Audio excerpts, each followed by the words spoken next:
Sarili at permanenteng tirahan ang pangunahing hiling ng karamihan sa mga nabiktima ng superbagyong Yolanda. Marami kasi sa kanila sa pangsamantalang tirahan o temporary shelter pa rin nanunuluyan hanggang ngayon. Isa ang People Center sa kahabaan ng Calle Real na ginawang evacuation center sa Tacloban makaraang Manalasa ang superbagyong Yolanda.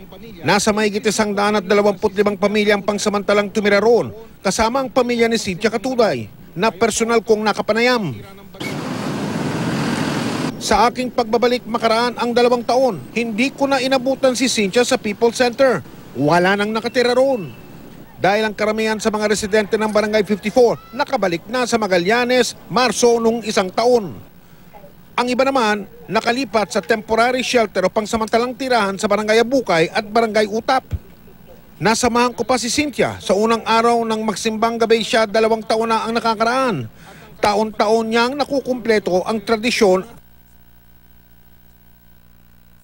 Hiling ay magkaroon ng sariling bahay, makaraang mawasak ng superbagyo ang kanilang tirahan.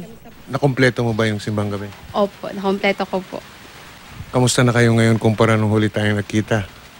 Parang okay na, pero parang hindi rin kasi pag umuulan, malakas yung hangin, nakakatakot kasi umuga yung bahay. May mas malilipatan pa kami maganda, siguro mas okay na yun.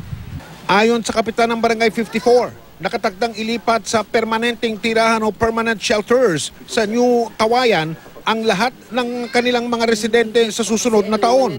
Hinihintay na lang nila magkaroon ng kuryente at tubig sa lugar para hindi magkaproblema. Ang simbahan ng Santo Niño, kung saan ko sinamahan magsimba si Cynthia, ibang-iba na rin ngayon. Kung dati sirang-sira ang bubong nito, ngayon sementado na ang lahat.